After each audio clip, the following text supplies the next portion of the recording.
Bom, pessoal, vamos lá para mais um vídeo de física. Agora é a vez dos exercícios do módulo 11 da nossa frente 1, da apostila do segundo bimestre.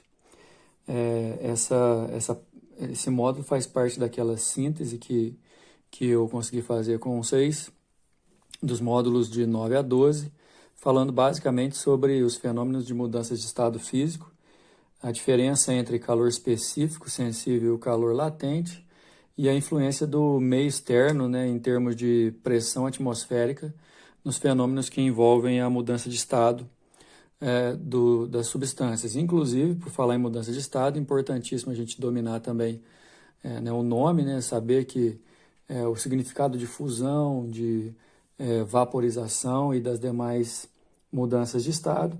Só que os módulos 11 e 12 eles estão aí mais para o lado da questão do cálculo. Inclusive, a gente vai misturar, né, no mesmo exercício a possibilidade de aparecer cálculo de calor sensível, que é o caso aqui do número 1, com cálculo de calor latente, cada um com a sua fórmula e cada um no seu tipo de informação, ok? Espero que vocês entendam a questão do exercício. Também, se for o caso, para aqueles que já assistiram o vídeo da síntese dos módulos de 9 a 12, se quiser pausar o vídeo aqui agora, tentar fazer os exercícios, tentar bater a cabeça um pouco aí, para ver se chega em alguma conclusão, e depois tentar ver onde estão as dificuldades, acompanhar as resoluções, né? Aí fica a critério de cada um, ok? O exercício número 1 traz um gráfico, mas o importante mesmo no enunciado é o seguinte: calcule a quantidade de calor necessária e suficiente que deve ser fornecida a 40 gramas de água que se encontram inicialmente a 20 graus, para que no final tenhamos 40 gramas de vapor de água a 100 graus. Água líquida a 20 graus, vapor de água a 100 graus. Quer dizer, o que acontece nessa transformação? A água líquida a 20 graus, tem até um gráfico aí para poder especificar que vai entrar em ebulição a 100 graus, né? Ou seja, a água líquida ela precisa ser aquecida primeiro para atingir os 100 graus, só então, se o fornecimento de energia continuar, aí que ela vai se transformar em vapor, né? Exatamente essa a diferença entre calor sensível e calor latente. E vamos lembrar, enquanto muda o estado físico, a temperatura não muda, ou seja, no nível do mar a 100 graus, a água líquida entra em ebulição e qualquer energia que ela vai utilizar daí para frente vai ser em forma de calor latente e para transformar essa massa de água líquida em vapor. Portanto, a temperatura não muda. Já no primeiro exercício, já vale lembrar aqui que para substâncias puras, que é o nosso caso aqui em física, se tem mudança de temperatura com calor sensível, não tem mudança de estado físico com calor latente.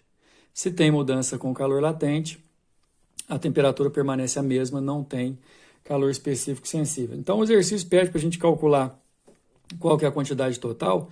Coloquei em forma de quadrinho aqui para ficar mais fácil vocês entenderem que o processo de pegar água líquida a 20 graus e transformar em vapor a 100 graus, ele passa por duas etapas. A primeira é o aquecimento da água e a segunda é a transformação dessa água aquecida em vapor.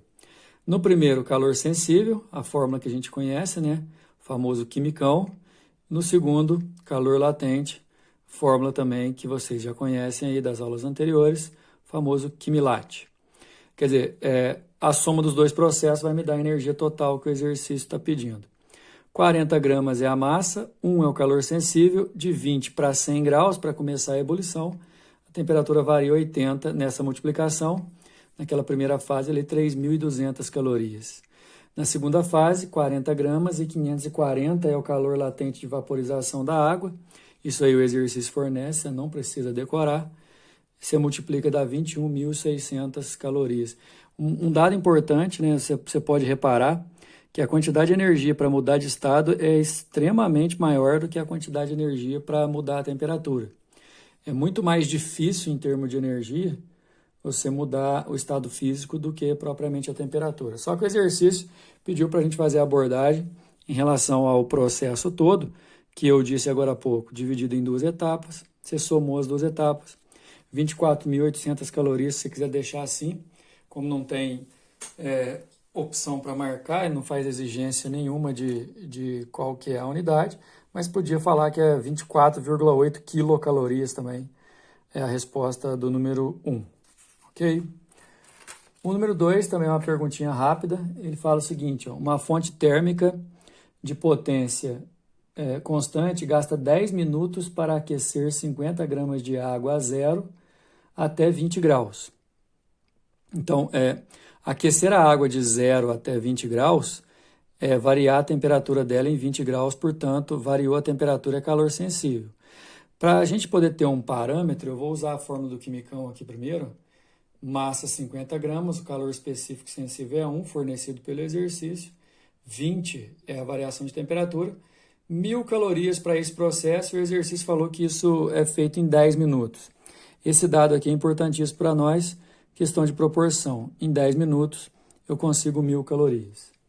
Continuando o enunciado, pessoal, qual o intervalo de tempo que essa mesma fonte irá demorar para fundir 10 gramas de gelo que se encontram na temperatura de fusão?